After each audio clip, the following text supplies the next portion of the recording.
kalluunka waa qayb ka mid ah wax soo saarka ugu badan oo dalkeenu leeyahay isla markaana u baahan in kor loo qaado maalgelin lagu sameeyo iyadoo xilligan inta badan dadka Soomaaliyeed ay wax ka fahmeen isticmaalkiisa waxaana suuqyada ugu waaweyn ee magaalada Muqdisho ka ganacsiga kalluunka uu yahay mid ku xoogan socdaalkiisa ku tagay kawaanka ugu weyn ee Malayga degmada Xamarweyne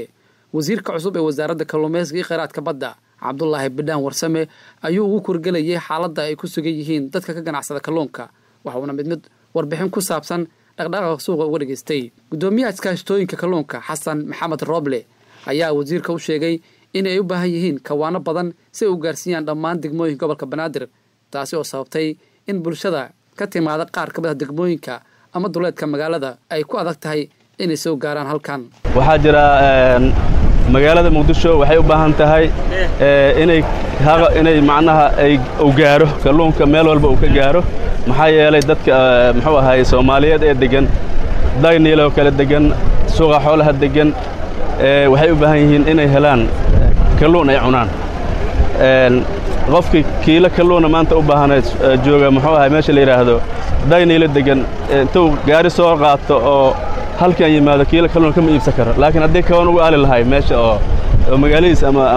degmadiisa oo kawaan ku aali lahay kalluunka meeshaas islaamtu ay ka iibsan lahayd muxuu ahaay xoogaygeeda oo suugada ay ka dhiganayso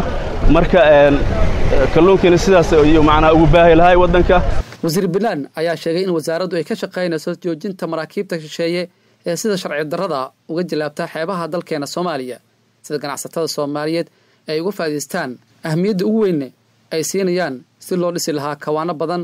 oo dalku yeesho kalluunka badeena oo aad u buuxa runtii waxa ka faa'iideysta oo qaato oo gurta inta badan ama sharci ku qaataan ama sharci darro ku qaataan dad shisheeye ajnabi ah arrimahaas